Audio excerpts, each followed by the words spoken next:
કે જેને આ દેશમાં રામ મંદિર માટે જેના પાયામાં પોતાના ધગધગતા લોહી રેડ્યા છે એને આપણે ભૂલી જાય તો આપણા જેવા નગુણા કોઈ ન હોય. તેથી હાથમાં તરવાર લઈને આ દેશની દીકરી નીકળી હતી, પણ 3000 નું દળકટક બાબરની સલ્તનત સામે ટક્કર નથી લેતું. એમાં હાર થાય છે. એક નહીં, બાબરનું અવસાન થયું ઈસવીસન 1529 માં. ત્યાર પછીના 10 યુદ્ધો જયરાજકુમારી જે મહારાણી હતા એને ખેલ્યા અને પોતે યુદ્ધમાં કાયમ આવે છે, પણ સફળતા મળી નહીં. 81 યુદ્ધો થઈ ગયા. હિન્દુના અંદર અગ્નિ હળગતી હતી કે રામનું મંદિર ક્યારે બને, રામનું મંદિર ક્યારે બને, રામનું મંદિર ક્યારે બને.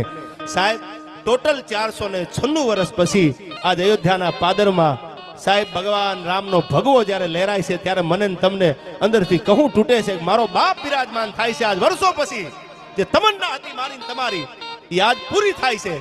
ત્યારે મારું લખેલું ગીત આજ સાંજે મને એમ થયું મારે રામની માટે કંઈક લખવું છે. રાખો.